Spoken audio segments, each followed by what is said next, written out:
video, we will be discussing about Ielts modules. As we all know, for Ielts there are 4 modules, that is reading, listening, speaking and writing. And in order to perform very well in the examination, we should understand what is all these modules, and then we should also understand how we will be analyzed during our examination. So today's video is all about the IELTS modules and the assessment criteria. Hope it will be beneficial for you. So those who have not yet subscribed to the channel, please subscribe for more useful videos. So welcome back to our channel once again. IELTS is having 4 different modules: IELTS speaking, listening, reading and writing. Speaking is a face-to-face informal test which will be usually lasting for 12 to 15 minutes, and it is having 3 parts. It is the same for both academic and the general training test. I will be uploading further videos regarding the various topics which we need to prepare in relation to IELTS speaking.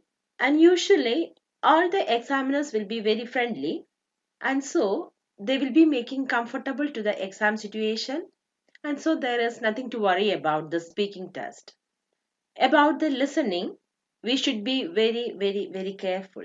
Why? Because this audio will be played only once. So we should pay 100% attention to this audio. If we skip something, we will become nervous, and then we will be starting losing all our attention and concentration, and we will be in a dilemma. So in order to avoid such situation, be careful, listen to the audio very carefully. The audio will be played for 30 minutes, and we will be getting 10 minutes to transfer our answers to the answer sheet. So when they are playing the audio, we will be writing the answers also in the question booklet only. We won't be getting sufficient time to write the answers on the answer sheet at that time. And by the end of that 30 minutes, we will be getting time to transfer our answers. That is the time when we will be transferring all the answers back to the answer sheet. So altogether there will be 40 questions in 4 different sections. And this listening test is the same for academic and general training.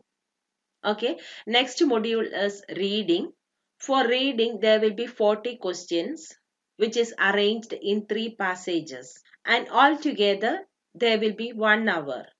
So, how we will be dividing our time for this reading passages? For the first section, we can use only 15 minutes, and the second 15 minutes, and for the last one we can use 20 minutes, because the last one is very difficult passage. So 15, 15, 20, and the remaining 10 minutes we can use to transfer our answers to the answer booklet. For this reading, there won't be any extra time to transfer our answers from the question booklet to the answer booklet. So we need to utilize our time more wisely, and then only we will be able to transfer our answers back to the answer sheet. Whatever we have written in the question booklet won't be seen by the assessors. So whatever you have written in the answer sheet will be assessed. So you should have sufficient time to transfer your answers back to the answer sheet. And this reading passages are different for academic and the general training. And for this reading, there are 11 different types of questions are there. And so we should be familiar with all these different types of question types, so that we won't be able to spend too much time on exam day to understand what the question type is. So I have already started to upload some videos in relation to this reading, different question types of reading in my own language, that is Malayalam. So if you are interested, you can go back and watch all those videos. It will be definitely helpful to you, because it is having a PowerPoint presentation along with that.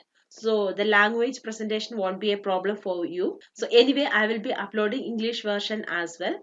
And now the last module, that is the writing.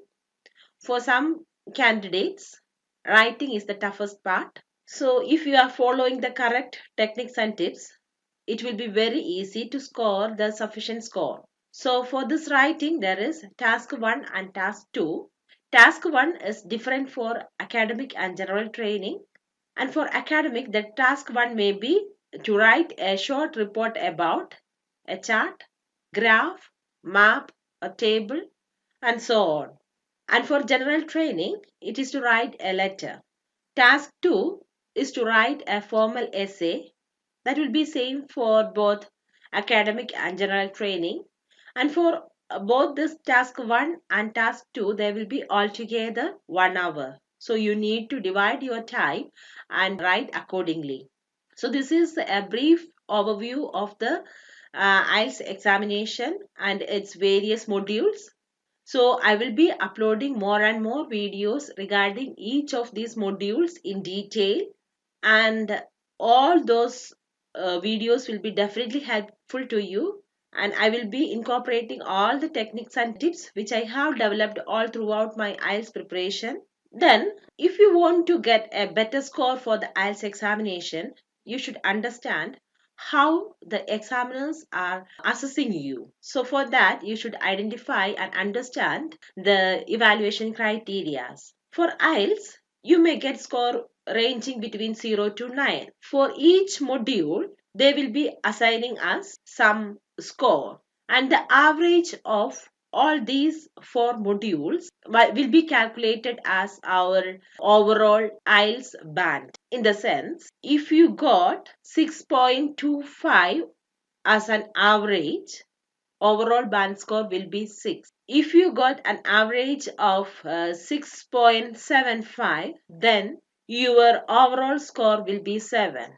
Likewise, for IELTS, you will be having an individual score for each module and also an overall score as well. So whatever may be your intention of writing the IELTS examination, you should be familiarized with your band score. Then only you can prepare yourself for the IELTS examination. Then only you will be able to prepare well for your IELTS examination. So usually, if you want to go to any English speaking country for any professional registration, they will be usually asking you overall score of 7, which means that you are a good English language user, which means that you will be making only occasional errors and can use complex language quite well in most situations. That's their expectation about our English language proficiency. So if you get 8 means you are a very good user who makes mistakes very rare occasions, and you can use complex language as well. 9 means you are an expert user. If your score is 6 means you are a competent user and you are making some errors. Use some complex language which is best in familiar situations. Overall band score 5 means you are a modest user who makes frequent errors, has difficulty with complex language. This is an overall explanation about the band score. Now we can see how we are scoring for the listening test. Each correct answer carries 1 mark. So if you want to get 9 means you should make at least 39 or 40 correct answers. If your target score is 7 means you can make 30 or 31 correct answers. So even a one wrong answer can alter your band score. So be very careful and perform very well for the examination. Identify. Okay, next is reading score. Reading scoring system is little bit different in academic and general training. For this academic, if you want to get 9, you should make 40 or 39 questions correctly. 7 means 32 to 30. Likewise, I'm not going to read the entire scoring system. You can just pause this video and go through this explanations. And whenever you are doing the practice test, you just make your number of correct answers and also your band score, and so you will be able to get better understanding about your progression over period. And the reading score of general training, as I have told you just now, it is little bit different, the scoring system. So if you want to get 9 in general training, you should need to make all the answers correct. 7 means 34 to 35. likewise. So you can just take your own time to go through this band scoring system. Next, we can see how your writings will be assessed during the IELTS examination. Four criteria are there for both task 1 and for task 2. For task 1, they will be looking for task achievement, coherence and cohesion, lexical resources, and grammatical range and accuracy. For task 2, they will be looking for your task response, cohesion and coherence, lexical resources, and grammatical range and accuracy. If you want to perform well in the examination, you should understand what each of these terms means.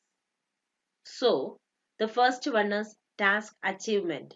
I have already told you, like for academic, it will be just like a graph or table or something like that.